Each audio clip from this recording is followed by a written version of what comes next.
Capcom. Uh-oh, I recognize this. This can only mean one thing. We're in a Brental Floss video. Oh no. Get it? 'Cause, he made that song about Mega Man. Oh, Brental Floss, what was your appeal? Does he even still make stuff? I know he was still regularly active when I was in college, but of course that was a couple of years ago. More than a couple, in fact. But anyway, who the hell cares about Brental Floss? This Mr. Clean looking ass, we came here to play Mega Man 2. So, I don't exactly know the boss order, but I'd like to think I'm skilled enough with this game that I don't need it. I chose Woodman because I mistakenly thought that was the enemy that gives you the buzzsaw, but no, Woodman is the enemy that's weak to the buzzsaw. I was all wrong. But like I said, we'll get through. As Samurai Jack said, I'll find a way. I always have. So this is one of the few Mega Man games that has a difficulty setting. I briefly tried to run through this on the harder difficulty, but it really just messes you up because everything just has maybe like 1 or 2 extra hits and it throws off your timing. Like, for example, there's this rabbit enemy. Yeah, there he is. So on normal mode, he takes 3 hits, and so the window of his attack is short enough that if you can get 3 hits on him quickly, you can take care of him before he can even do his attack. But on hard mode, he takes 5 hits, so the window, it's the amount of time that it takes to kill him is longer than the window that it takes for him to. Have you ever had a dream where I can't talk anymore, but anyway, what I'm trying to say here is that those 2 extra hits make a huge difference because that gives the enemy enough time to counterattack. There we go, that is what I meant to say. Okay, so did you see how I clipped right through the wooden geometry right there? Fancy stuff. I got all the Mega Man skills. This enemy really puts a strain on the NES's sprite limit, doesn't he? It's just a flickering mess, but of course that's just part of the NES experience, is the game's not working the right way. I feel like modern reviewers would complain about that, and the flickering hurts my eyes. This is just a confusing, flickering mess. I give this game a 2 out of 10. Speaking of which, whatever happened to that doofus that gave God Hand a 3 out of 10? I've never actually played God Hand, but I follow gamer news enough to know that was a very undeserved score. Game reviewers simply do not know. Video Game Kerplunky made a topic on this exact subject, made a video on this exact topic once, and he was very right. Game critics just plain old suck. So anyway, earlier I was joking about Brental Floss looking like Mr. Clean, and I'm not the only person to make that joke. There was a JonTron video where they actually did cast him as Mr. Clean, and I'd venture to say that was one of the most inspired casting choices there ever was. I was going back and looking at that video, and I just kinda had like this sad moment of clarity, because the specific clip I was looking for, it had Paul Ritchie from the Continue show, it had JonTron, and it had, I almost called him Mr. Clean, and it had Brental Floss in it, and I just thought, wow, out of these 3 people, none of these people have careers that people care about anymore. Times have moved on. These were people that were famous and cool when I was in college, and apparently that was quite a few years ago, because now all these people have just disappeared. It's the end of an era, my friends. All of the 2014 era YouTubers are long gone, just like Woodman's gonna be right then and there. I was gonna plan in advance and say just like Woodman's gonna be at 4 minutes and 48 seconds, but then we went and killed him before I could even say it. So yeah. So here's our first new upgrade. We get to turn into Upgrade from Ben 10. Remember that? From the original Ben 10 series from 2005? That was a good old action show. Okay, so next up we got Feinman or whatever. He's not a fan of us. This is one of the harder levels. Just with the environmental hazards and what have you. So I'm sure this observation has been made hundreds if not thousands of times before, but this enemy, where's his mouth exactly?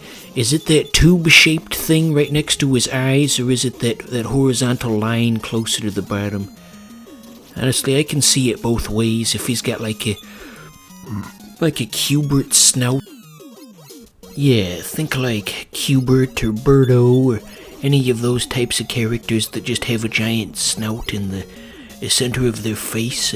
When you look at this guy for long enough, you kinda start to see it, don't you? How about that? I've given you a new perspective on something you've seen many times. That is, assuming that you haven't heard this joke from another Let's Player. But yeah, this show is my one chance to get in front of an audience, and I guess I'm using it well. I'm teaching your ignorant ass new things. New perspectives. With very nice and hot dog person. Remember that show within a show on Uncle Grandpa? It was new perspectives with very nice and hot dog person. Or maybe it wasn't new perspectives, but something like that. Yeah, somebody out there knows what I'm talking about. This guy knows what I'm talking about. You can't see it, but I'm pointing towards the the screen. If you do in fact know what I'm talking about, then you can assume that you were the person that I was pointing at just then. This is a good show, huh? Just garbage. So I was looking at the timeline for this episode in my editing software, and it looks like I forgot to put in an intro. You see, the way my editing process works, if I don't put in the intro as the very first step of making an episode, it becomes extremely difficult to add it in after the fact. So at this point it's really too late, so I guess there just won't be an intro for this episode. We're gonna have a good old-fashioned cold open. Like It's Always Sunny in Philadelphia. They always start with a cold open. But of course they've actually got like talent and comedic timing and all of those other things, so they can get away with it.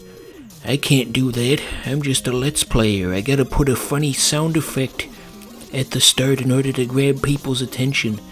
Halifax. There, just pretend I said that at the start of the episode. Just imagine my usual title card with that sound effect on it. Halifax. Yeah, there you go. That's the intro for this episode. It said 8 minutes and 40 seconds in. Can you get through? Okay, now you gotta go around the other way. They hit it with the clouds, you see. Very sneaky, yes. Using foreground items to obscure the action was very futuristic for the NES. Not many games could do that, as it was a very limited tool. I've mentioned it before, but I've always found it interesting just how much juice they were able to squeeze out of the NES, because when you look at the original Super Mario Bros. And then Super Mario Bros. 3, you would not think that they came from the same system, and yet they did. Talented programmers working at Nintendo. We are Nintendo. You cannot beat us. You guys have seen that commercial, right? That NES commercial with the creepy early CG renders, and it has the Nintendo characters coming out of the screen, and they keep chanting, "We are Nintendo. You cannot beat us." I miss when commercials were fun. I'm just so utterly blinded by nostalgia. My memories are all that I have. The quarantine has been going on for almost 2 years now, and it's just the same thing, day in and day out. The same old garbage over and over again. But anyway, at least I have my warm memories of commercials that I never actually saw when they originally aired. At least I have my memories of those to keep me going throughout this trying time. So anywho, I suppose I'd consider myself to be a third generation Mega Man fan. Because of course you had the first generation of just Mega Man games, the normal ones, in the 80s, and then you had the second generation, the Mega Man X games in the 90s, and then you had the Mega Man Battle Network games in the 2000s, and that was about where I started paying attention, and unfortunately there was never a fourth generation of Mega Man games to spawn a new wave of fans. After the early 2000s, this series just kinda fell off the face of the earth. Although technically Mega Man 11 is one of the best-selling games in the series, it doesn't feel like the series is popular, you know? There seems to be this disconnect with all my favorite franchises where everything's selling the best that it has, but I don't know any other people who are also into the thing. The popularity all just really seems to be an illusion. There are no other Mega Man fans at my workplace. Just a bunch of crusty 60-year-old men. Yes. So, Airman shouldn't be much further off, I would imagine. Yep, there he is right now. Just like I was saying. He's gonna blow us. Ha ha ha ha. I'm sorry. I am so sorry. I gotta do better. That is unacceptable for a Let's Player with 33 subs. Gotta hold myself to a higher standard. So yeah, there he goes. He didn't really try. But that's okay, 'cause now he's dead. And now I am the host of Nightline, and he is dead. That was a quote from an old episode of The Daily Show with Jon Stewart. Uh-oh, special message. Santa? As that yellow M&M says in that commercial. Santa?